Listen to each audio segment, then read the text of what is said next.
अदालतलाई गुमराहमा पारेर अर्काको बाली हडप गर्ने, अर्काको कमाई, अर्काको आम्दानी हडप गर्ने, अर्काको जिन्दगीभरिको पसिना हडप गर्ने हुन्छन्। त्यस्तै त नेकपा एमाले बनाइयो। प्रचण्डले सूर्य चिन्ह मेरो हो भनेको सुन्दाखेरि अचम्म लाग्यो। प्रचण्डले सूर्य चिन्ह मेरो हो। उहाँहरूको बानी के पर्यो भने विनाश गरे पनि हुने, ध्वस्त गरे पनि हुने, भत्काए पनि हुने, लुटे पनि हुने, मारे पनि हुने, कुटे पनि हुने, काटे पनि हुने, जे गरे पनि सयकमा होका गरेको छ, जुरो भल्लाएको छ, हिँडेको छ आफै। त्यो भएको हुनाले बानी बिग्रिएको। अब त्यो चल्दैन। प्रचण्डजी ती दिन गए।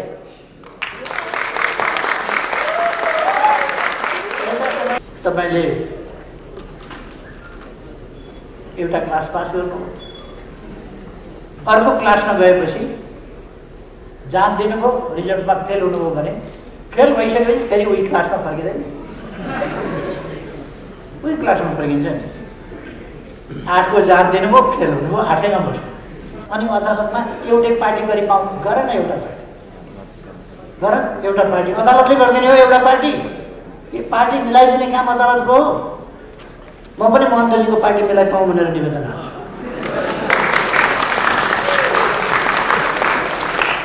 केही व्यक्तिहरूको नियत स्वार्थका लागि के यो देश प्रचण्ड भन्ने मान्छेको स्वार्थका पछाडि सधी जानुपर्ने हो?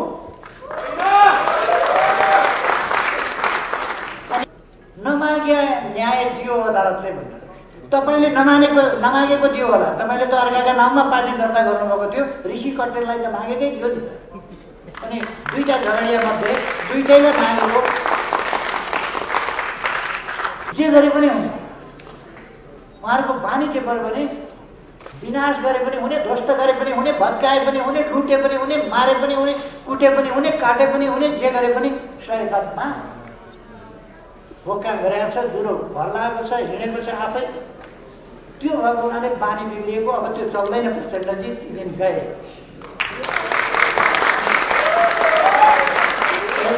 यत्रो ढुङ्गा त म त्यहाँ पर फाल्दिन्थेँ। पहिले आउँछ केटा हो ढुङ्गासँग यसो गरेर हल्लाउनु फुत्त फ्याँक्दा कम्मर सड्कियो क्या। उहाँले आफ्नो बुढो भएको थाहा पाउनु भएन छ।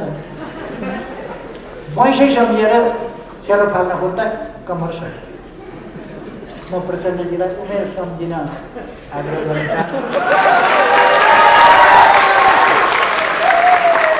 एकता चाहिएको थियो, अदालतले हाम्रो एकता भङ्ग गरिदियो। एकता बाँकी थियो र भङ्ग गर्नु अदालतले? एकता कहीँ बाँकी थियो? ग्राम अध्यक्ष निकालिसकेका छ, दलको नेता निकालिसकेका छ, दलको नेतालाई साधारण सदस्यताबाट पनि निकालेको छ। त्यहाँ एकता थियो भनेर ढकसो लाएर ढाँट कुरा गर्ने? एकता बाँकी थियो, एकता बाँकी राखेको थियो।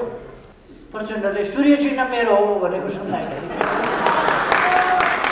अचम्म लाग्यो। प्रचण्डले सूर्य चिन्ह मेरो हो। मेलम्चीको पानी खसाइसक्यो, छिटो हटाउनु परेन?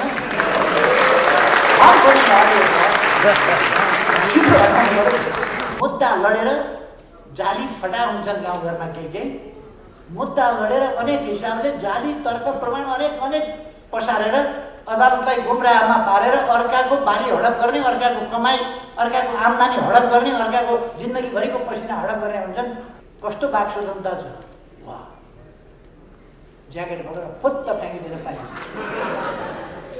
कसैले नथुनेको मुख आफै टेप लाएर थुनेर आएर गर्न पाइन्छ। त्यसपछि मनपरी बोल्न पाइन्छ, बोल्न पाइन्छ भन्दै बोल्न पाइन्छ। नेकपा भन्ने एउटै पार्टीभित्र त्यसै पार्टीका मान्छेहरूको घिनलाग्दो महत्त्वाकांक्षा, व्यक्तिगत स्वार्थका कारणले समस्या खडा भएको होइन। आपत्ति लाग्छ भने सामाजिक सुरक्षा भत्ता साउन 1 गतेबाट लागू हुने गरी बढाइनेछ।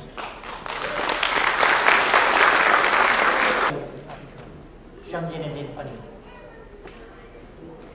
र यी 23 वर्षका अनुभवहरूलाई लिएर आगामी दिनमा एकपटक क्लब अगाडि कसरी बढ्ने भन्ने योजना बनाउने दिन पनि। यस घडीमा म रिपोर्टर्स क्लबलाई सफलताका 23 वर्षहरू पार गरेकोमा हार्दिक बधाई भन्न चाहन्छु र आगामी दिनहरू अझ बढी सफलताका हुन सकुन्, अझ बढी जनताको स्नेह सम्मान विश्वास रिपोर्टर्स क्लबले आर्जन गर्न सकोस्। म हार्दिक शुभकामना भन्न चाहन्छु। धेरै धेरै शुभकामना छ रिपोर्टर्स क्लबलाई।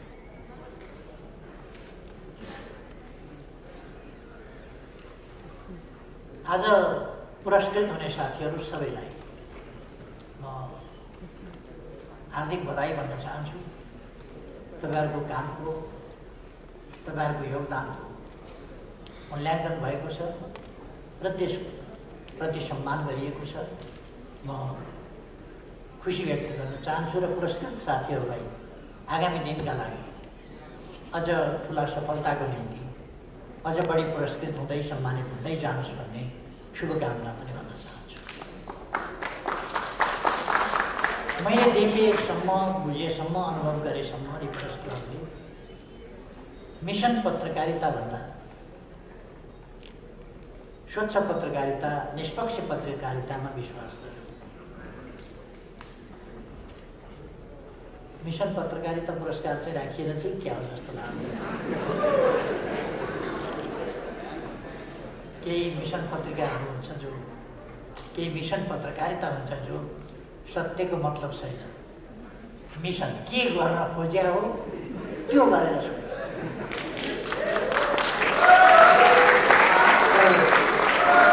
सत्यको अर्थ छैन, कर्तव्यको मतलब छैन। त्यस प्रकारको पत्रकारिताको निकै ठुलो बिगबिगी भएको बेला त्यस्ता पत्रकारिताहरूभन्दा पृथक साँचो पत्रकारिताको साझा मञ्चको रूपमा रिपोर्टर्स क्लबले आफूलाई उभ्याएको मैले पाएको छु। त्यस कारण म रिपोर्टर्स क्लबको प्रशंसा गर्न चाहन्छु। यद्यपि म पुरस्कृत भएको छैन, होइन। म पुरस्कृत नभए पनि अरू पुरस्कृत भए पनि खुसी व्यक्त गर्न पाइयो र म त पत्रकारिता नै नगर्ने मान्छे कहाँबाट पुरस्कृत हुन्छ। खैर, तपाईहरूले मलाई पुरस्कृत गर्नुभएको छ। डबलीमा देख्नुभयो अस्ति बुद्धिजीवीहरूको कामै हो।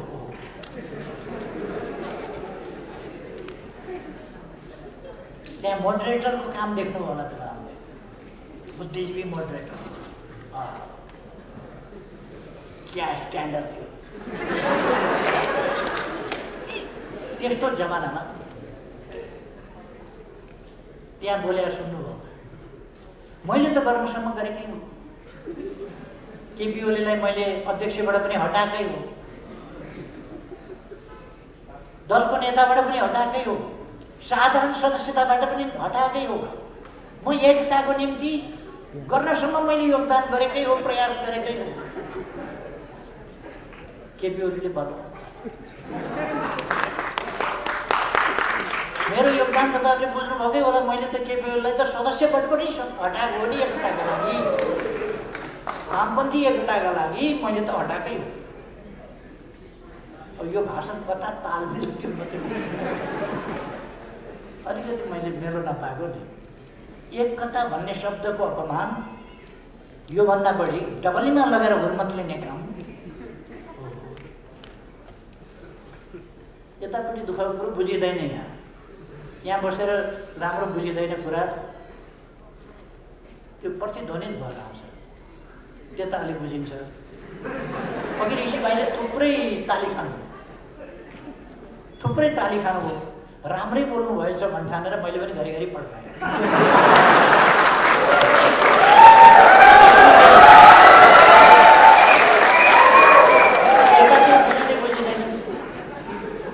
नबुझिएपछि के राम्रो भन्नु होला, बुझिँदैन यतापट्टि बस्नुहुन्छ। त्यता चाहिँ बुझिन्छ। त्यस कारण त्यताकोले ताली पड्काउनुहुन्छ, यताकोले एकछिनपछि ताली पड्काउँछ। अहिले पड्काएको देखेपछि पड्काउने बेला भएछ। खै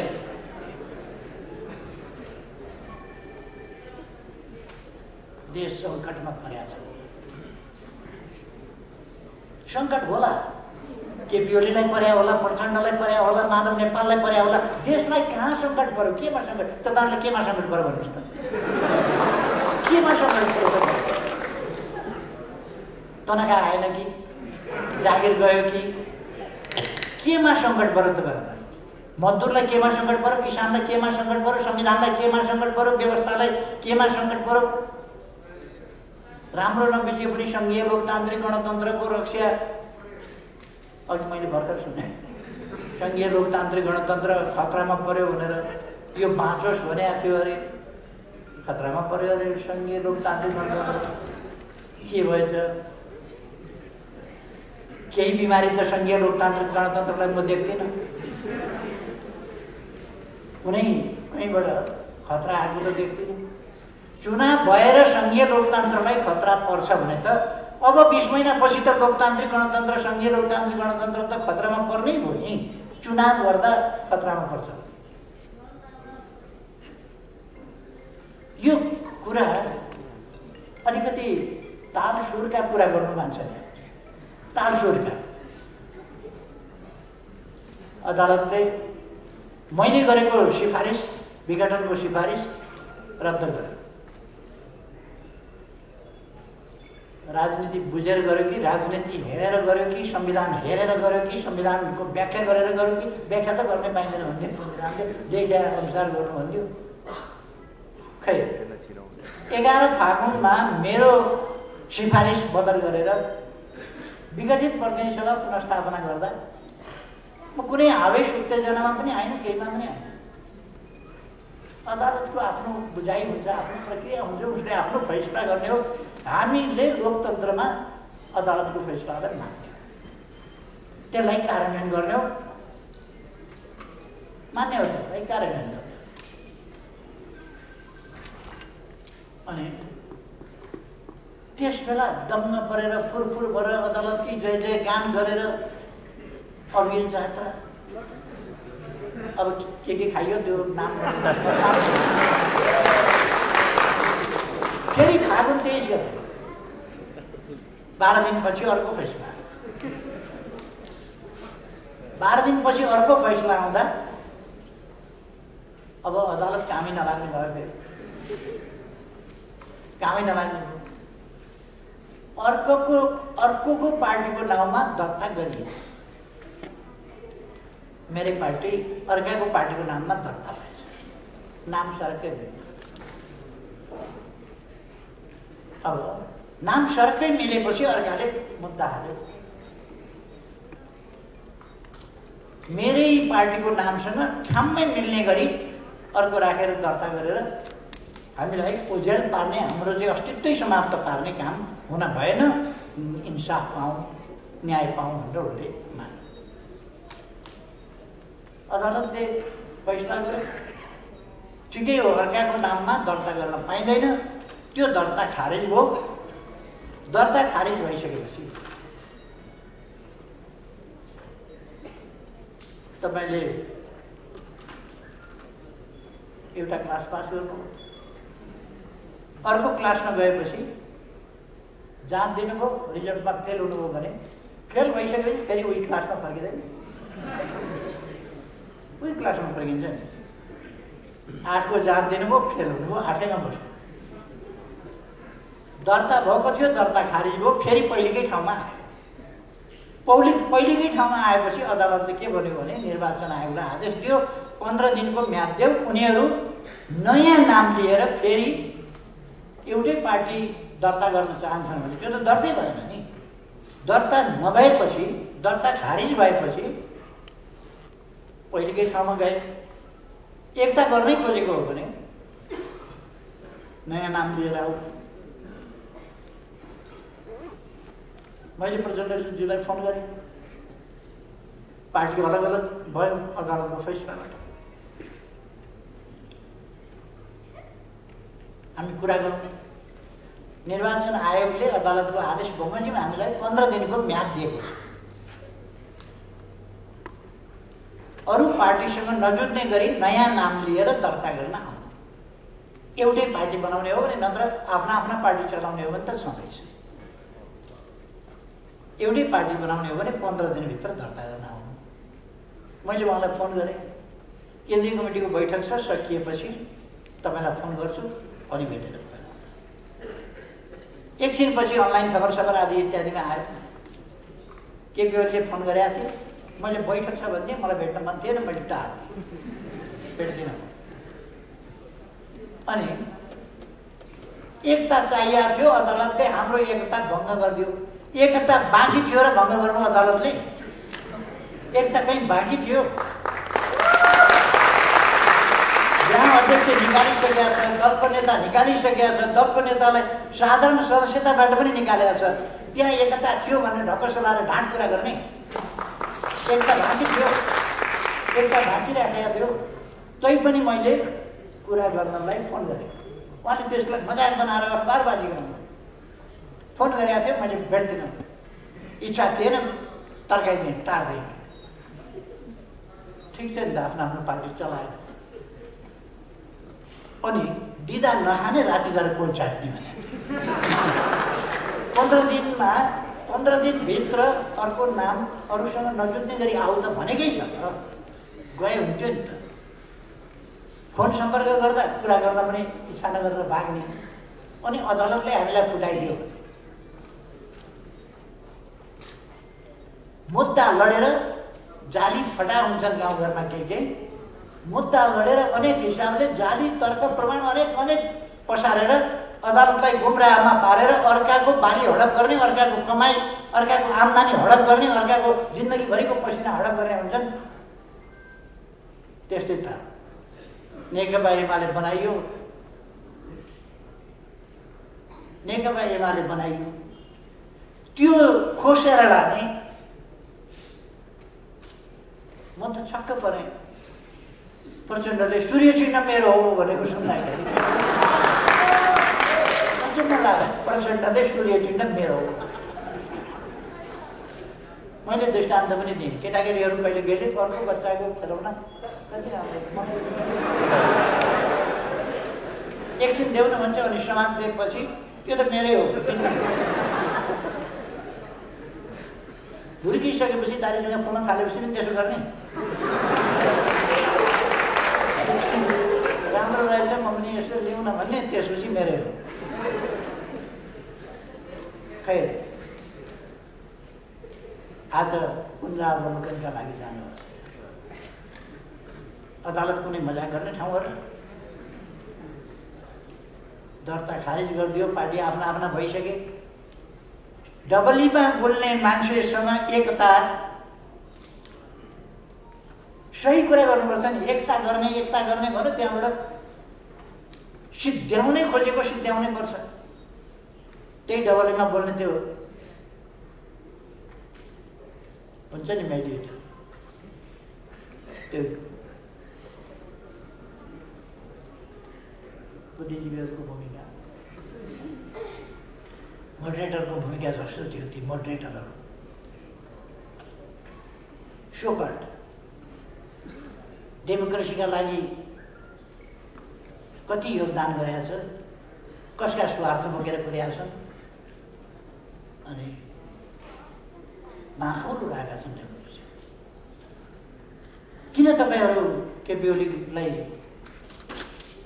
किन हटाउनुहुन्न? अहिलेको मुख्य काम नै केपी ओली हटाउनु हो। किनभने यहाँ त देश विकास गर्न थालिसक्यो केपी ओलीले। टनेल बन्दैछ यहीँ, यो टनेल त 2 वर्षमा पुरा हुन्छ। 26 किलोमिटर बाटो 4 मिनटमा पुगिने भइसक्यो। यस्तो गर्न दिइरहनुहुन्छ मन्त्रीजी? मोडरेटर है। तराईका समस्या पनि समाधान गर्न आँटिसक्यो, त्यो गर्न दिनुहुन्छ?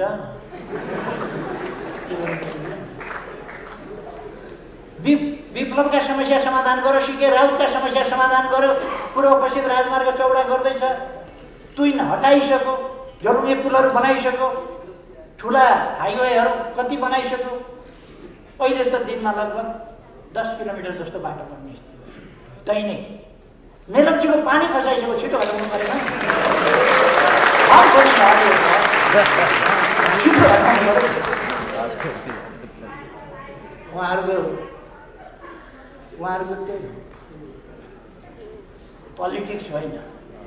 देशप्रति अलिकति इमान्दार हुन सिक्नु पर्यो। कहाँ पर्यो देश सङ्कटमा? अघि भर्खर पनि एकजना मित्रले भन्नु, ल वाक स्वतन्त्रता, प्रकाशन स्वतन्त्रता, कस्तो वाक स्वतन्त्रता छ? वाह, ज्याकेट भरेर फुत्त फ्याँकिदिन पाइन्छ। कसैले नथुनेको मुख आफै टेप लाएर थुनेर आएर गर्न पाइन्छ। त्यसपछि मनपरी बोल्न पाइन्छ, बोल्न पाइन्छ भन्दै बोल्न पाइन्छ, मनपरी बोल्न पाइन्छ, लेख्न पाइन्छ, छाप्न पाइन्छ। अनि कहाँनेरि भएन स्वतन्त्रता? वाक भएन कि प्रकाशन भएन कि के स्वतन्त्रता भएन? केमा भएन? अनि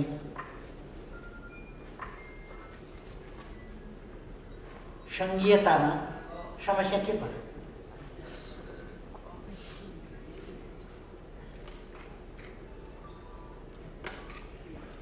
मेरो विचारमा यद्यपि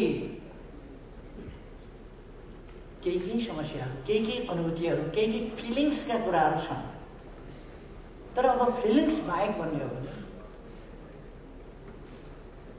कुनै पनि प्रदेशलाई केन्द्रबाट बजेटमा कम बेस गरिएको छैन। बजेटमा कम बेस गरिएको छैन, बरु जहाँनेरि पछाडि परेको छ त्यहाँका लागि प्रोजेक्ट तयार गरिएको छ। तराईको सिँचाइको लागि अब प्रदेश नम्बर 2 को सिँचाइका लागि अब 2टा प्रोजेक्ट, एउटा सुनकोशी मरिन डाइभर्सन शिलान्यास गरिसक्यौँ हामीले। अब त्यो निर्माण कार्य प्रारम्भ भइसक्यो।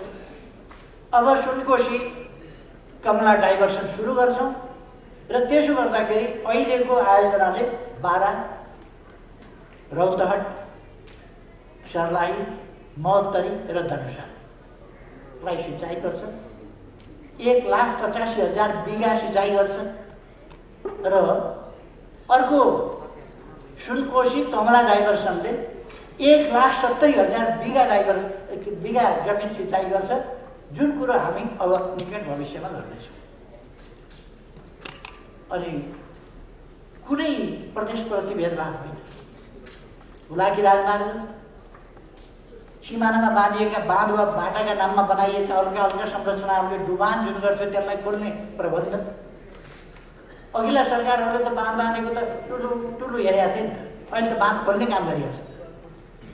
गत वर्षको त्यस्तो डुबानमा पनि तराईमा त्यति डुबान भएन, किनभने धेरै ठाउँमा हामीले खोल्ने प्रबन्ध गर्यौँ भारत सरकारसँग। ती खोल्ने कामहरू भएका छन्। र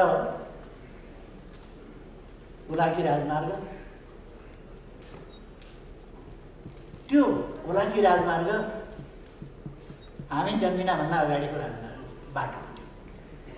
त्यसलाई राजमार्गको रूपमा विकास गर्ने भनेर कुरा चलेको धेरै भएको थियो। अघिल्लोपल्ट प्रधानमन्त्री महोदय 10 अरब रकम छुट्याएर बनाउन सुरु गरेको आफैले, अरूको भर नपर्ने आफै बनाउने भनेर अहिले लगभग 95% सिद्धियो भनेर आज मात्रै उकाएर मैले अखबारमा पढेको थिएँ। लगभग 95% सिद्धियो काम भनेर। केही आरक्षणका क्षेत्रहरू, केही यस्ता क्षेत्रहरूमा जहाँ कानुनी प्रावधानहरूको व्यवधान थियो त्यसलाई हटाउनु पर्छ। हामीले थुप्रो विकासका कामहरू गरेका छौँ।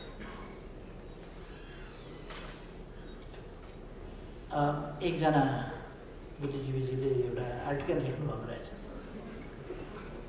त्यो आर्टिकल के लेख्नु भएको रहेछ भने फागुन 3 गते केपी ओलीले अब के गर्छु भनेनन्, विगत 3 वर्षमा के गरे भनेर इतिहास सुनाएर बसे, पछाडिका कुरा बितेका कुरा गरेर बसे, अब के गर्छु भनेनन्। मैले अब के गर्छु भन्ने कुरा थुप्रै गरेको छु। एकछिनसम्म जाँगर चलेछ, सुन्नुभएछ, एकछिन पछिदेखि दिक्क लागेछ, टिभी बन्द गरेर सुत्नु भएछ साथी। अनि सुन्नु भएन, त्यसपछि पछि के गर्छु भन्ने कुरा त कुरै छैन भनेर भन्दैन। त्यस्तो होइन। म हाम्रो दाजुभाइ दिदीबहिनीहरूलाई के आग्रह गर्न चाहन्छु भने आज नेपालमा प्रेस स्वतन्त्रता छ, मिडियाको स्वतन्त्रता छ, वाक प्रकाशन स्वतन्त्रता छ, सभ्यता कति, मर्यादा कति, सभ्य समाज कसरी बनाउने हामी हरेकको कर्तव्य हो त्यो लगाउने। त्यो कसरी हामीले त्यसको पालना गर्ने हामी हरेकको कर्तव्य हो। हामी हरेक सचेत नागरिक अनपढ गाउँको पछाडि परेको दुर्गम ठाउँको कसैले पढ्न नजानेको लेख्न नजानेको वा सभ्यता नदेखेको मान्छे मिडियामा काम गरिरहेको छ, नेता भइरहेको छ। त्यो त टाठोबाटै गएर मिडियामा होला, टाठोबाटै गएर नेता भएको होला, राजनीतिक कार्यकर्ता होला।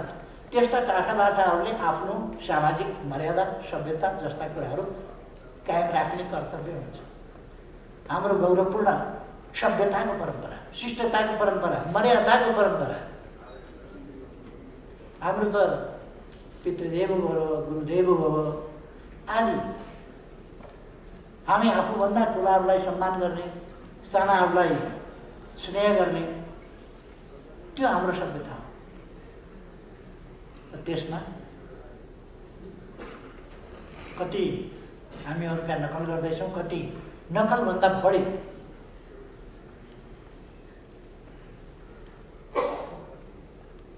त्यो नकलभन्दा पनि अलिकति पारी नै गइरहेको छ। यी कुरा हामीले आफैले सोच्नुपर्ने अवस्था छ, मलाई लाग्छ। सोच्नुपर्छ हामीले कि हाम्रो सामाजिक मर्यादाको परिपाटी, सभ्यताको परिपाटी ध्वस्त नहोस्, हाम्रो समाज एउटा शिष्ट सभ्य समाज होस् भन्ने कुरा। कुनै विदेशीले पनि हाम्रा कुराहरू पढ्दाखेरि आश्चर्यचकित भएर नेपालको एउटा कल्चरल स्ट्यान्डर्डप्रति नकारात्मक धारणा फैलाउने स्थिति नहोस् भन्ने कुराहरूले ध्यान दिन जरुरी छ।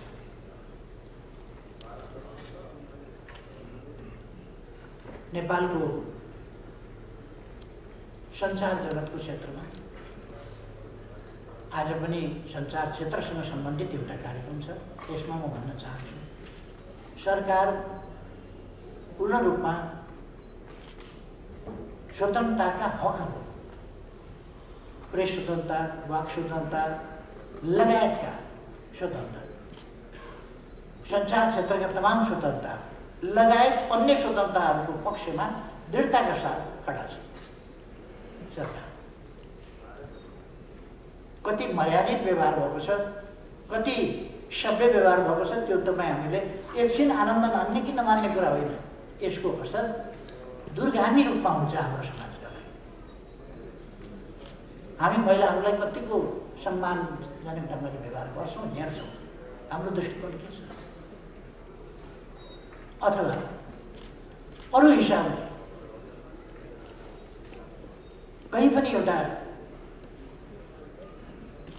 सामान्य सामाजिक शिष्टताको ती कुराहरूलाई हामीले हेर्नुपर्छ र अरूको हकमा, अरूको अधिकारको अरूको सुरक्षा, अरूको मर्यादाको सुरक्षामा आँच नपुगोस् भन्ने कुरा, भ्रमपूर्ण कुरा छपाइदियो,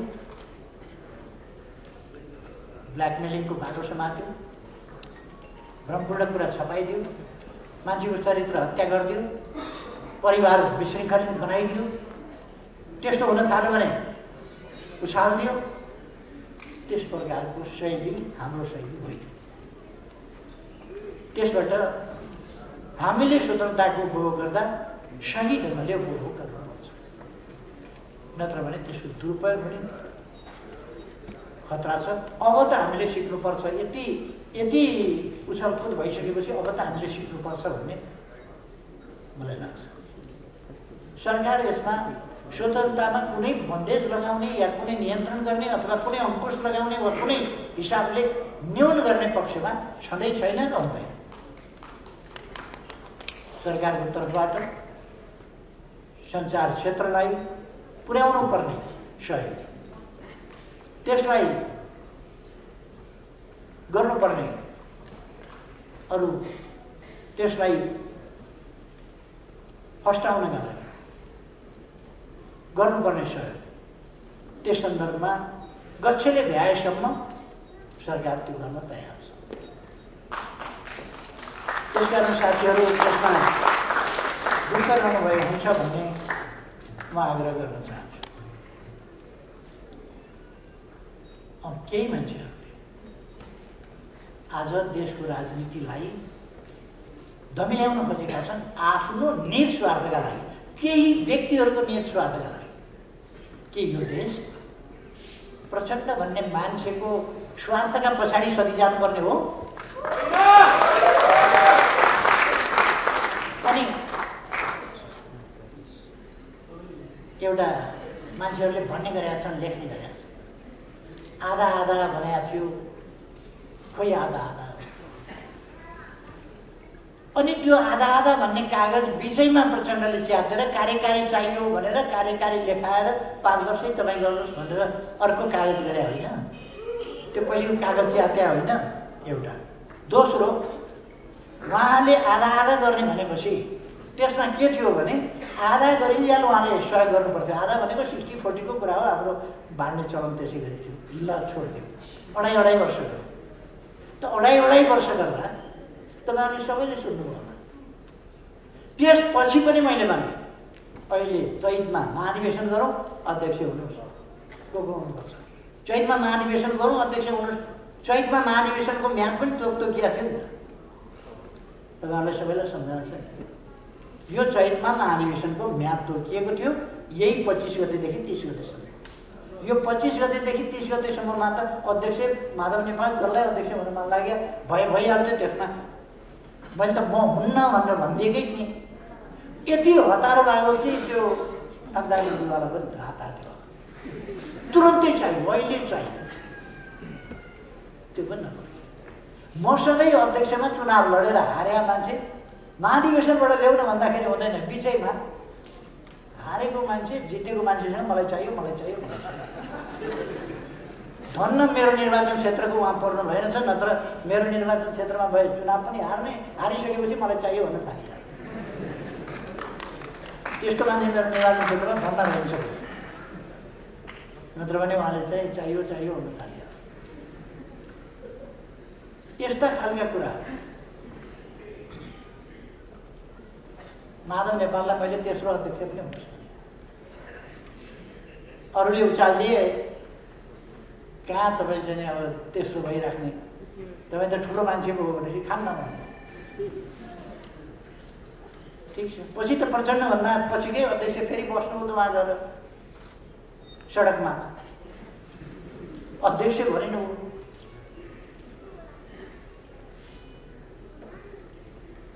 म सानो हुनुभन्दा अगाडि बडो चल्थ्यो। म सानो हुनुभन्दा अलिक अगाडि केटाकेटीहरू बिहे गरी खेल्थे। दुला हुन्थ्यो, दुलै हुन्थ्यो, कोही बाजा बजाउने, कोही भोज लगाउने, यस्तो बिहे गरी खेल्ने भन्ने एउटा खेल हुन्थ्यो।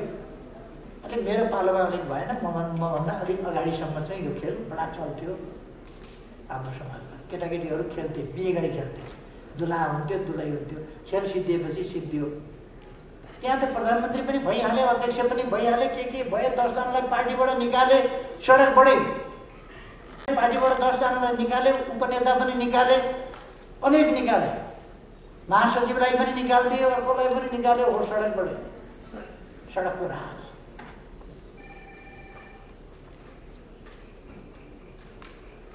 र त्यो खेल सिद्धिएपछि फेरि सिद्धियो। मैले के भनेको छु भने मलाई प्रधानमन्त्रीमै बस्नुपर्छ भन्ने छैन, तर एकाध मान्छेलाई हतारो भयो भनेर ती मान्छेको तीव्र महत्त्वाकांक्षा, व्यक्तिगत स्वार्थ, देश बनाउने उहाँहरूको कुनै कुरा होइन, कुनै कुरा छैन।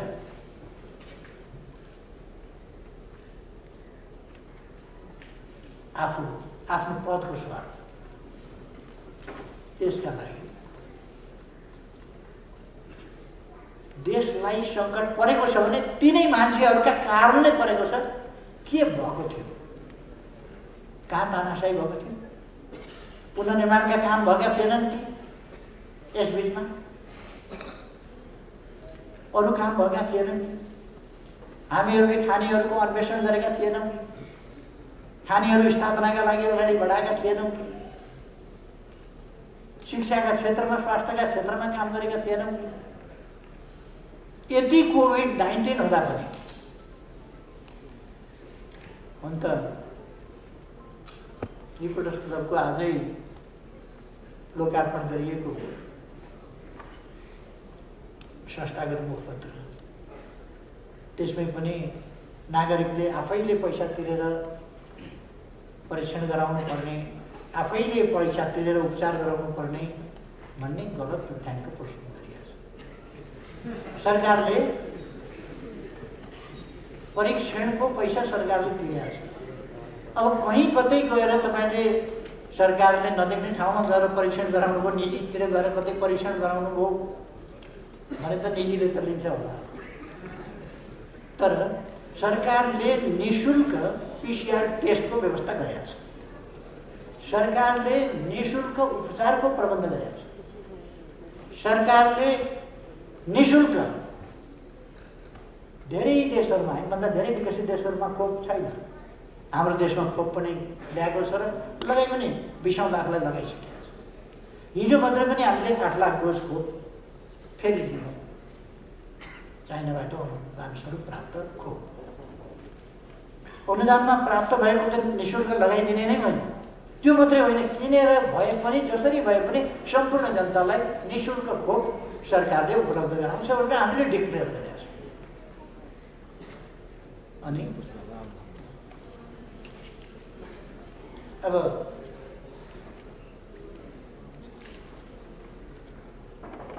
आलोचना गर्ने,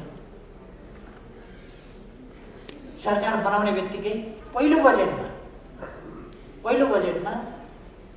यो किन गरिएन, त्यो किन गरिएन, ज्येष्ठ नागरिक भत्ता किन बढाइएन भनेर धुम मचायो पहिलो बजेटमै।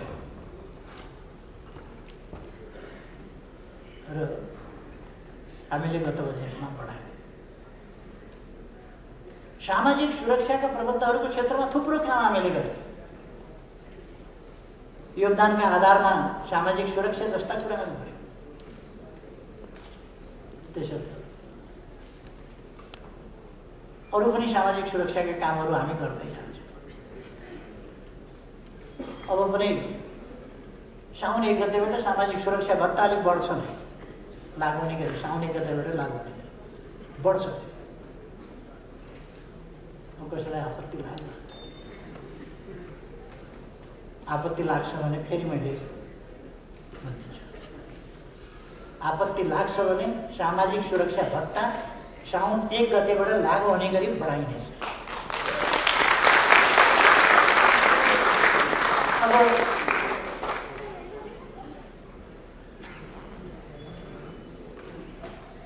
यो बुढाबुढी पनि हेर्न थाल्यो, यसरी भन्दा अङ्ग पनि हेर्न थाल्यो। यो सरकार त छिटो हटाउनु पऱ्यो, साउन 1 गतेदेखि त फेरि बढाएर लागु गर्ने भनिसक्यो।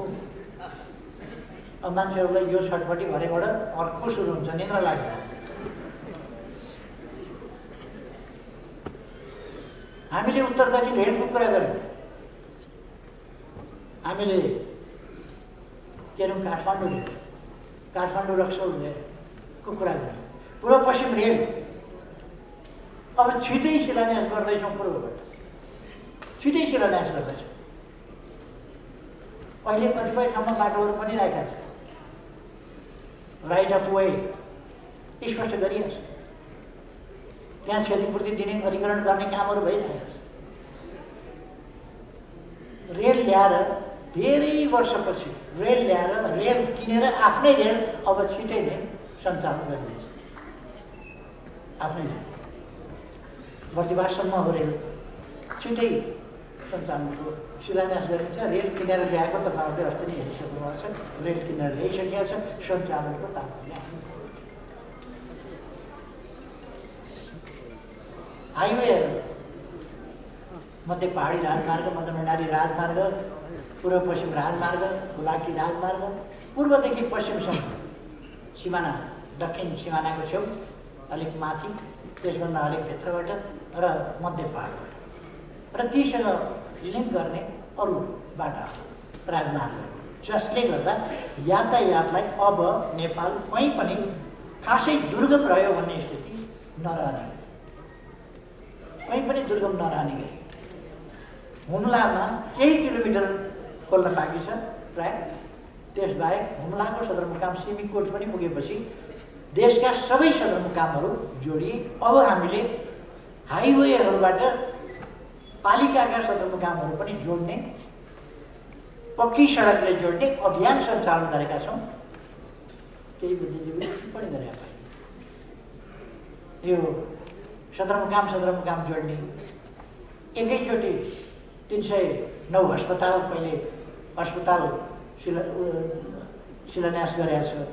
कहिले कति 210वटा बाटो एकैचोटि शिलान्यास गरेका छ। यो त अचम्म हुन लाग्यो।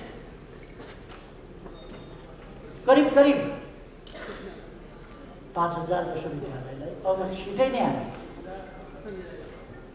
5 अरबभन्दा बढी रकम विद्यालयको पूर्वाधार विकास लगायतका काममा छिटै नै तुरुन्तै वितरण गर्दैछौँ। 5 अरबभन्दा बढी रकम। शिक्षाका क्षेत्र होस् कि स्वास्थ्यका क्षेत्र होस् कि सबै क्षेत्रहरूमा देश अगाडि बढेको छ र बढाइनेछ। समृद्ध नेपाल सुखी नेपाली नारा होइन, गन्तव्य हो।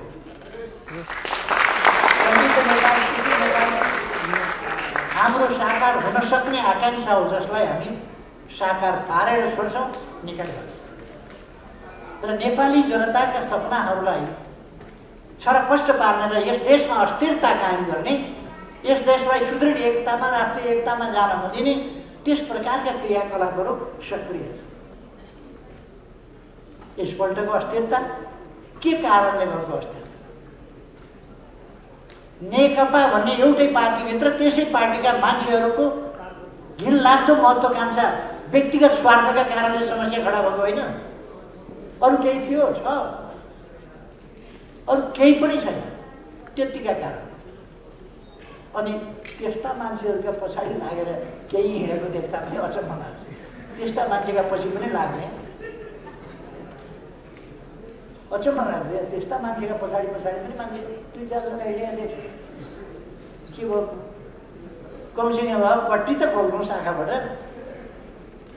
आफ्नो मस्तिष्क आफ्नो बुद्धि अरूलाई साप्टी नदिनुहोस् न, आफै लिनुहोस् त कमसेकम।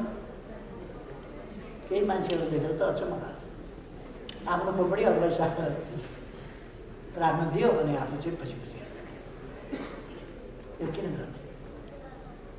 जनताले त्यो गरिराखेका छैन, जनताले त्यो गरिराखेका छैन। तर केही मान्छे छ भोमो बजाउन सिपालु, प्राय अनि आफूलाई ठुलै हुँ भनी ठान्ने त्यस्ता मान्छेहरू नै त्यसमा लागेका थिए। खैर, हामी नेपाली जनता सचेत भएका छौँ भन्ने मलाई लाग्छ। त्यसकारण नक्कली कुरा गरेर पार्टी किन फुटाइदिएको हो भन्दा निर्वाचन आयोगमा गएर पार्टी एउटै बनाएर थपक्क दर्ता गर्न कसले रोकेको छ? कसरी रोकेको छ? अनि अदालतमा एउटै पार्टी गरी पाउनु गर न, एउटा पार्टी अदालतले गरिदिने हो। एउटा पार्टी यो पार्टी मिलाइदिने काम अदालतको हो। म पनि महन्तजीको पार्टी मिलाई पाऊँ भनेर निवेदन हाल्छु।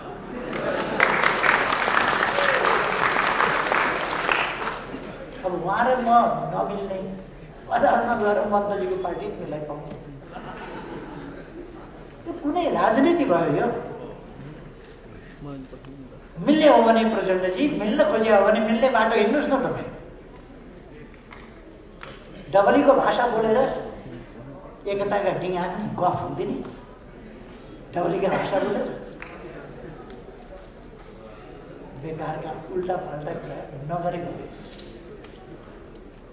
नमाग्या न्याय दियो अदालतले भनेर तपाईँले नमागेको दियो होला। तपाईँले त अर्काका नाममा पार्टी दर्ता गर्नुभएको थियो। ऋषि कटेललाई त मागेकै थियो नि त।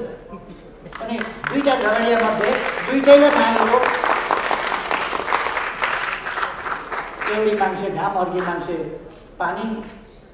अब त्यसमा दुईटैलाई घाम पनि पानी पनि कसरी दिने? ऋषि कटेललाई मागेको न्याय दियो, प्रचण्डलाई मागेको न्याय दिएन अरे, नमागेको न्याय दियो। उहाँहरूले नमागेकै हो। अर्काका नाउँमा पार्टी दर्ता गरेर पेलेर मिचेर या गुलाले मिचेर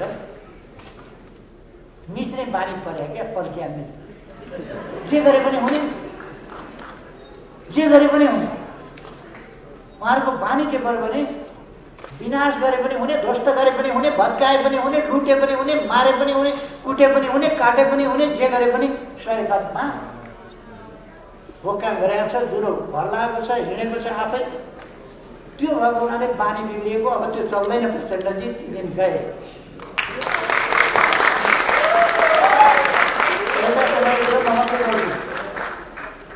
मान्छेहरू तपाईँका हतियार तपाईँका लडाकुसँग डराउने समय थियो म डराउँदैन त्यस बेला पनि बोल्थेँ गलत गर्दै हुनुहुन्छ तपाईँहरू ललकार्थे त्यस बेला आज त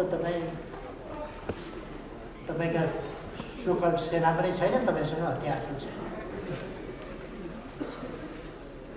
ती दिन त गए त अब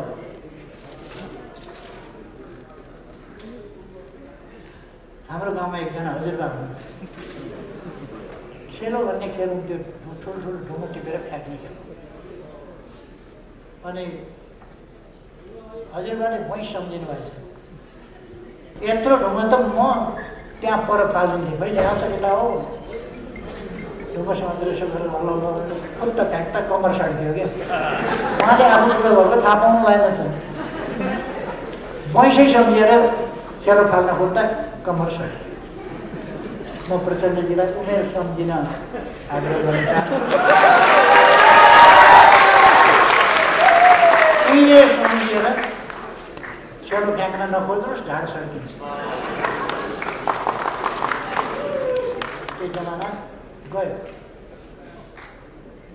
समय चाहिँ फेरि यस्तो चिज हो फर्केर आउँदैन समय कहिल्यै फर्केर त्यो त अगाडि नै जान्छ बगिरहेको खोलाको पानी जस्तै बग्दै जान्छ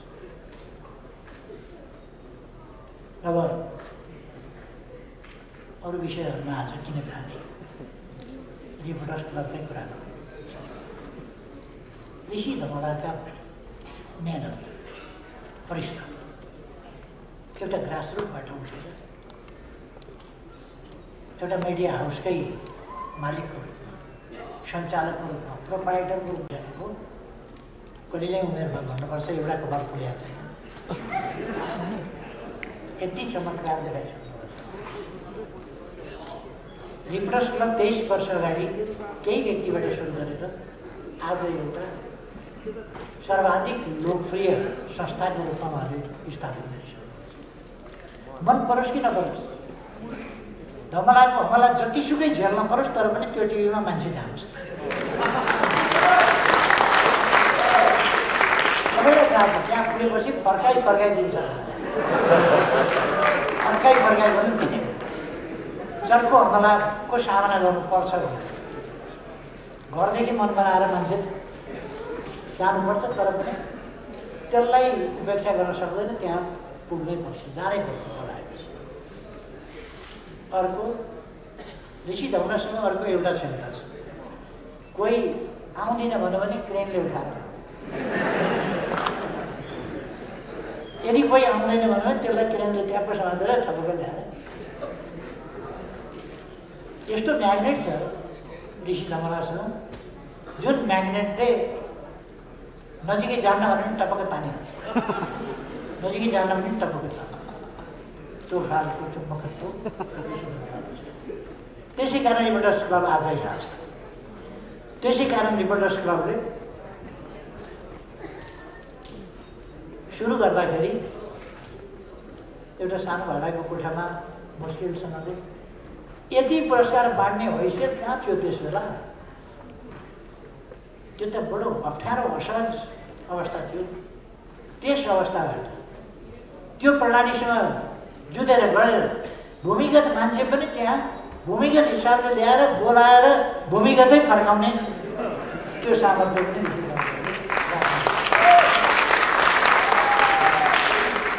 कोझ्यालमा परेका कुनामा परेका स्याडोमा परेका त्यस्ताहरूलाई पनि बनाउने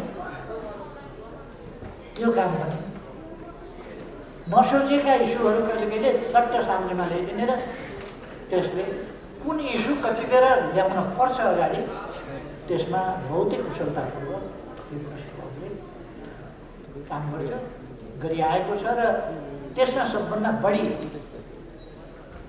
स्मार्टनेस ऋषि धमाल। त्यसकारण ऋषि धमाललाई स्मार्ट पुरस्कार स्मार्ट पत्रकार पुरस्कार दिनु उचित। स्मार्ट पत्रकार पुरस्कार मेरो सिफारिस है तपाईँहरूले जान्ने कुरा।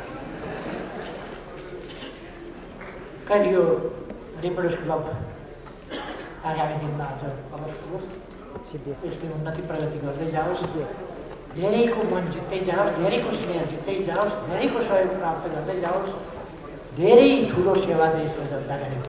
54 साल चैत्र 17 गते रिपोर्टर्स क्लब नेपालको स्थापना भयो।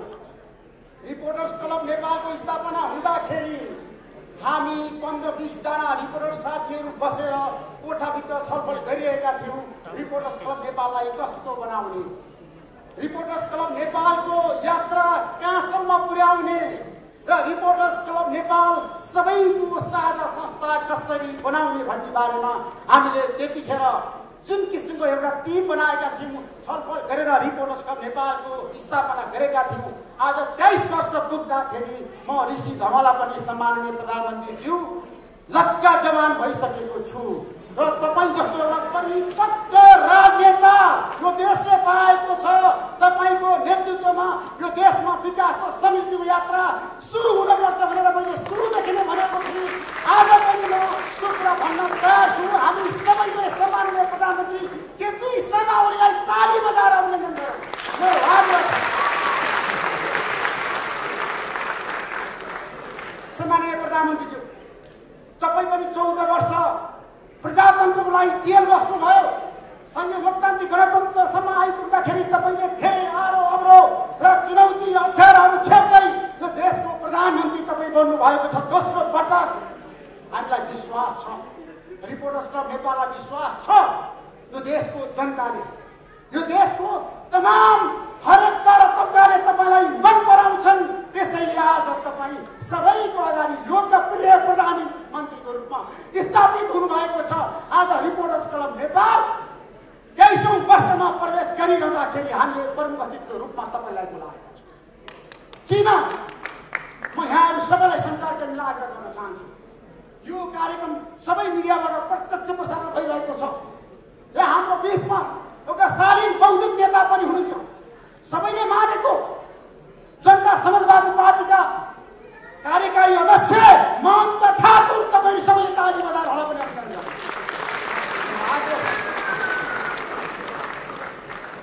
आज संयोग मिलेको छ सम्माननीय प्रधानमन्त्री, मैले धेरै शीर्ष नेताहरूलाई भनेको थिएँ, कतिपय नेताहरूले भन्नुभयो प्रधानमन्त्री आइहाल्नुहुन्छ तपाईँको कार्यक्रममा हामी किन आउनु पर्यो। मैले हो प्रधानमन्त्री आउनुहुन्छ भनेर मैले भने खुला भनी सम्माननीय प्रधानमन्त्री, मैले प्रचण्डसँग पनि कुराकानी गरेँ, उहाँले पनि मलाई फोन गर्नुभएको थियो तपाईँको कार्यक्रमको प्रमुख अतिथि को, मैले सम्माननीय प्रधानमन्त्री केपी शर्मा ओली नै हो भनेर भने। उहाँले भन्नुभयो ठिक छ प्रधानमन्त्री आउँदाखेरि मेरो आवश्यकता पर्छ र भनेर भन्नुभयो। मलाई धेरै शीर्ष नेताले फोन गर्नुभएको थियो, म नाम भन्दिनँ, तर आज हामी गौरवान्वित छौँ, हामी आज खुसी छौँ, आज हामी हर्षित छौँ। आज हाम्रो कार्यक्रममा तपाईँ जस्तो यो देशलाई आमूल परिवर्तन गर्छु भनेर विकास र समृद्धिको यात्रालाई अगाडि बढाएर जसरी तपाईँ प्रधानमन्त्री बन्नुभएको थियो, तपाईँको 3 वर्षीय कार्यकालमा तपाईँले के गर्नुभयो आज तपाईँले सविस्तार बताउनुहुनेछ। मलाई विश्वास छ सम्माननीय प्रधानमन्त्री, किनभने तपाईँ एउटा भिजन भएको नेता हो। मैले बारम्बार भनेको छु, मैले बहस गर्दाखेरि सबैभन्दा बढी मिडियामा बहस गर्ने मान्छे मै हुँ सम्माननीय प्रधानमन्त्री। यहाँ मन्त्रीज्यू हुनुहुन्छ, पार्वत गुरुङ सञ्चार मन्त्री हुनुहुन्छ, बसन्त नेमाङ भौतिक पूर्वाधार मन्त्री हुनुहुन्छ, प्रेमाले वन तथा वातावरण मन्त्री हुनुहुन्छ। यहाँ धेरै मन्त्रीहरू आएर गइसक्नु भएको छ, धेरै नेताहरू आएर गइसक्नु भएको छ। मिडिया एलायन्सका अध्यक्ष भास्कर राजा कन्डिकार हुनुहुन्छ र धेरै तर तबकाका मान्छेहरू यहाँ हुनुहुन्छ। सामाजिक सेवाका विभिन्न तर तबकामा काम गर्ने सुरक्षा निकायका प्रमुख लगायत सबै पार्टीका नेताहरूलाई म स्यालुट गर्न चाहन्छु, अभिनन्दन गर्न चाहन्छु। रिपोर्टर्स क्लब नेपालको पहिलो वक्ता र रिपोर्टर्स क्लब नेपाललाई उद्घाटन गर्ने सन्त नेता कृष्ण प्रसाद भट्टराई हो। उहाँले मलाई भन्नुभएको थियो पहिलो साक्षात्कार कार्यक्रममा, ऋषि बाबु रिपोर्टर्स क्लबको पहिलो वक्ता त म पनि रिपोर्टर्स क्लबको इतिहास तपाईँले रच्न सक्नुहुन्छ भनेर मलाई कृष्ण प्रसाद भट्टराईले भन्नुभएको थियो। म गौरवको साथ सम्माननीय प्रधानमन्त्री तपाईँको अगाडि म भन्न चाहन्छु, रिपोर्टर्स क्लब नेपाललाई मैले जसरी 23 वर्ष हाँकी आज म छाती फुलाएर भन्न सक्छु मैले नेपाली पत्रकारितामा यो देश र जनताको लागि काम गरेको छु जसरी तपाईँले गर्नुभएको छ। नेपाली पत्रकारिता मैले जीवनमा धेरै कठिन यात्रा पार गरेको सम्माननीय प्रधानमन्त्री। म यति वृत्तान्त यहाँ सबै कुरा बताउन चाहन्न। 23 वर्षसम्म रिपोर्टर्स क्लब नेपाललाई ल्याउनको लागि मलाई धेरै चुनौती, धेरै अप्ठ्यारा, धेरै सङ्घर्षका यात्राहरू मैले पार गर्नु पर्यो सम्माननीय प्रधानमन्त्री। म एउटा गाउँको ठिटो ज्याम्रुङबाट काठमाडौँ प्रवेश गरेको 2046 सालको जनआन्दोलनमा 7 दिन जेल परेको 14 वर्षको उमेरमा। तपाईँ 14 वर्ष प्रजातन्त्रको लागि जेल बस्नुभयो, जेलको काल कोठरीमा तपाईँ बस्नुभयो। तपाईँले भन्नुभयो म प्रजातन्त्र न्यायसँग सम्झौता गर्दिनँ। मैले पनि भने म 14 वर्षको उमेरमा जेल पर्दाखेरि यही पुलिस क्लबमा म थिएँ। अहिले नेपाल पुलिस क्लबको रूपमा परिचित छ। म यही पुलिस क्लबमा मलाई थुनिएको थियो। 7 दिन मैले भनेको थिएँ जबसम्म नेपालमा प्रजातन्त्र आउँदैन म यहाँबाट निस्कन्छु भनेर सम्माननीय प्रधानमन्त्री। मेरो पत्रकारिताको इतिहासको कुरा गर्दा मैले 46 को आन्दोलन सँगसँगै नेपाली पत्रकारिता मैले काम गरेको हुँ। आज रिपोर्टर्स क्लब नेपालको 23औं वार्षिक उत्सव यहाँ मनाइरहँदाखेरि मैले मुलुकको एउटा सफल प्रधानमन्त्रीको रूपमा प्रमुख अतिथि बनाइरहँदाखेरि भोलि धेरै न्युज बन्न सक्छ, धेरै समाचारहरू बन्न सक्छ। मलाई कुनै पनि डर छैन। ऋषि धमला जमिनबाट उठेर आएको व्यक्ति हो सम्माननीय प्रधानमन्त्री। जसरी तपाईँ नेपाली जनताले मन बनाएर निर्वाचित प्रधानमन्त्री हो त्यसै गरी नेपाली पत्रकारितामा म जिरोबाट यहाँसम्म आइपुगेको व्यक्ति हो। मलाई भन्न कुनै डर छैन, कुनै लाज छैन, कुनै हिचकिचाहट छैन सम्माननीय प्रधानमन्त्री।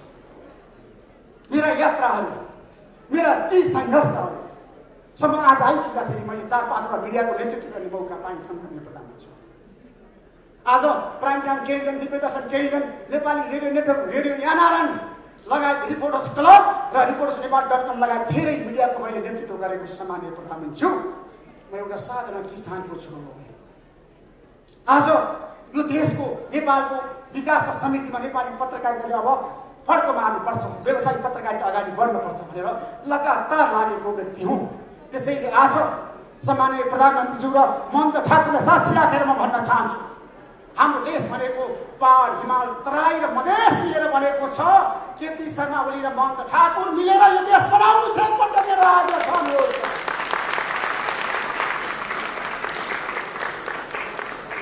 देशमा विकास गरौँ, मिलेर गरौँ, देशलाई बनाऊ मेरो आग्रह छ। प्रचण्डजी, माधवमा नेपाल, अब धेरै शेरबहादुर देउवा, मैले सबैलाई भनेको छु देशमा फेरि पनि सहमति, सहकार र एकता आजको अनिवार्य आवश्यकता हो। तर देशमा किन सहमति हुन सकेन? प्रधानमन्त्री तपाईँले जुन किसिमको काम गरिरहनु भएको छ, धेरै तपाईँले अन्तर्वार्ता भन्नुभएको छ। बाधा अडचन आउँदा आउँदै पनि मैले देशको मुहार फेरेको छु। विकास समितिको लागि मैले जग बसालेको छु। यो जगले आउने पुस्ताले तपाईँलाई सम्झिरहनेछन्। केपी शर्मा ओलीले सुरु गरेको विकास समिति सगरमाथाको शिखरमा पुगोस्, देशमा आमूल परिवर्तन होस् र सबै जनता खुसी र एकदम आत्मसन्तुष्टिको साथ बाँच्न सम्माननीय प्रधानमन्त्री। रिपोर्टर्स क्लब नेपालले आफ्नो 23औं वर्षको यात्रा पार गरिरहँदाखेरि धेरै पुरस्कारहरू स्थापना गरे सम्माननीय प्रधानमन्त्री। आज म दाबीका साथ भन्छु, नेपालमा पहिलो पत्रकारिताको क्षेत्रमा पुरस्कार स्थापना गर्ने रिपोर्टर्स क्लब नेपाल हो। तारानी प्रसाद कोइरालाबाट सुरु भएको पत्रकारिता पुरस्कार आज मदन भण्डारी पत्रकारिता पुरस्कारसम्म आइपुग्दा रिपोर्टर्स क्लब नेपालले सबै क्षेत्रलाई समेटेको छ सम्माननीय प्रधानमन्त्री। सबै क्षेत्रलाई, सबै तह तब्कालाई हामीले समेटेर नेपालको पत्रकारिताको क्षेत्रमा लाग्ने युवा, उत्साहित र परिपक्व पत्रकारहरूलाई अभिनन्दन गर्छौँ, पुरस्कृत गर्छौँ। आज मदन भण्डारी पत्रकारिताबाट को पुरस्कृत हुँदै हुन्छ तपाईँलाई थाहा छ। हामीले रेडियो सञ्चार क्षेत्रको कुरा गर्दाखेरि अथवा मदन भण्डारीसँग निकट रहेर काम गरिरहँदाखेरि त्यतिखेर गोपाल गोरेगाई भनेको सबैले चिनेको नाम आज हामी पुरस्कृत गर्दैछौँ। मदन भण्डारी पत्रकारिता पुरस्कारबाट 1 लाख रुपियाँ दिएर आज हामीले, किन भन्दाखेरि नेपाली पत्रकारिताको क्षेत्रमा धेरै मान्छेहरू छन्, योग्य स्वच्छ मान्छे छन्। मैले आफ्नो बुवा आमाको नाममा पुरस्कार स्थापना गरी सम्माननीय प्रधानमन्त्री म 7 वर्षको उमेरमा आमा गुमाएको, 25 वर्षको उमेरमा बुवा गुमाएको मान्छे हुँ। मेरो आमा बुवा छैन। त्यसैले मैले आमा बुवाको नाममा कुलप्रसाद चेतमारी धमला पत्रकारिता पुरस्कार स्थापना गरेर आज हामी वितरण गर्दैछौँ। राजधानी दैनिकका सम्पादक सागर पण्डितलाई दिँदैछौँ हामी, किन भन्दाखेरि उहाँले राम्रो काम गर्नुभएको छ। धेरै योग्य मान्छेहरू छन् पत्रकारिता क्षेत्रमा। आज हामीले धेरै राम्रा योग्य पत्रकारहरूलाई पुरस्कृत गरेका छौँ। तारानी प्रसाद कोइराला पत्रकारिता पुरस्कार नम्रा लम्सालदेखि शालिक सुवेदीले पाउनुभएका छन्। धेरै साथीहरू यहाँ हुनुहुन्छ। बाबुजी फोटो पत्रकारिता पुरस्कार मुकुन्द कालीकोटेले पाउनु भएको छ। धेरै पत्रकारिता पुरस्कार अहिले यहाँ हामी वितरण गर्दैछौँ। उमासिंह पत्रकारिता पुरस्कार बिनु सुवेदीले पाउनु भएको छ। हामी सबै क्षेत्रलाई समेट्न चाहन्छौँ सामान्य प्रधानमन्त्री। हामी सबै क्षेत्रको प्रतिनिधि होस् भन्ने चाहन्छौँ। त्यसैले आज म लामो भाषण गर्दिनँ। सबैको ध्यान प्रधानमन्त्री केपी शर्मा ओलीतिर छ। आज यहाँले यो देशको मार्गनिर्देशक, यो देशको एजेन्डा, यो देशको आगामी यात्रा र महन्त ठाकुरले बोल्न बाँकी छ। मैले महन्त ठाकुरलाई तपाईँसँगै र तपाईँको विचार, उहाँको विचारमा आज जनताले हेरिरहँदाखेरि, यो सबै मिडियाबाट प्रत्यक्ष प्रसारण भइरहँदाखेरि आज साँच्चीकै केपी शर्मा ओली र महन्त ठाकुर एउटै मञ्च बसेर आज के उद्घोष गर्दै हुन्छ भनेर करोडौँ जनताले हेरिरहेका छन् सामान्य प्रधानमन्त्री। त्यसैले आजको कार्यक्रममा मैले महन्त ठाकुरलाई तपाईँ आइसकेपछि बोल्नुपर्छ भनेर मैले आग्रह गरेँ। उहाँले हुन्छ ऋषिजी भनेर भन्नुभएको छ। आज महन्त ठाकुरले विशेष घोषणा गर्दै हुनुहुन्छ। त्यसैले म रिपोर्टर्स नेपालको बारेमा, अहिलेको राजनीतिक घटनाक्रमको बारेमा धेरै बताउन चाहन्छु।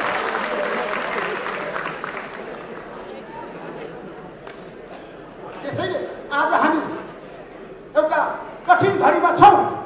सबै शक्तिको बिचमा एकता, सहमति र सहकार्य हुनुपर्छ भन्ने पक्षमा छौँ।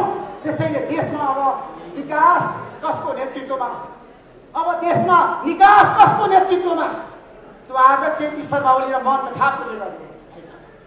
यहाँ दुवैले, मलाई विश्वास छ पछिल्लो समय नेपाली राजनीतिमा जुन किसिमको एउटा सहयात्रा सहकार्यको सुरुवात भएको छ त्यो सफल रहोस्। र म जाँदै सामान्य प्रधानमन्त्री, मैले धेरै बोल्छु। म रेडियोमा पनि, टेलिभिजनमा पनि, रिपोर्टर्स क्लबमा पनि धेरै लेख्छु, पत्र पत्रिकामा पनि।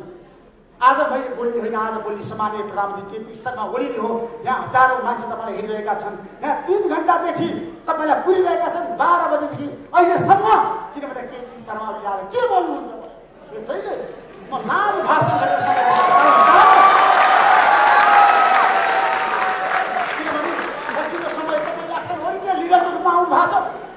पार्टीको अथवा एमाले भित्रको कुरा पनि तपाईँले आज विशेष खुलासा गर्दै हुनुहुन्छ। तपाईँले 4-5 दिन बोल्नु भएको छैन। त्यसैले केपी शर्मा ओलीले नबोल्दाखेरि जनताले भन्छन्, जनता जान्न चाहन्छन् केपी शर्मा ओली।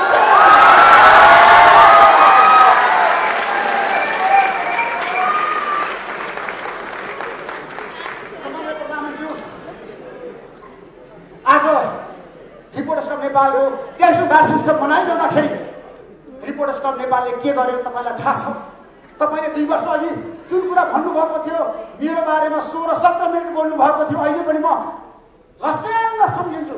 किन भन्दाखेरि प्रधानमन्त्रीको कति इन्फर्मेसन ऋषि धमलाको बारेमा क्या, म त छक्कै पऱ्यो। त्यस्तै हरेक कुरामा एकदम पुख्त जानकार प्रधानमन्त्री हामीले पाएका छौँ। सबै कुरामा पक्का, सबै कुरामा।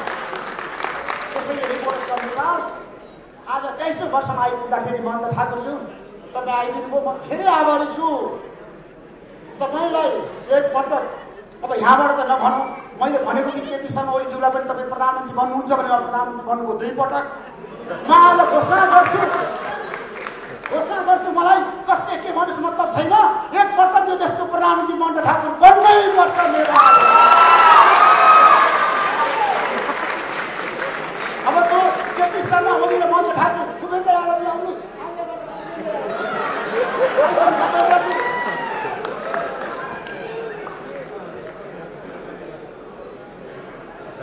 भूपेन्द्रजी आउनुहोस्।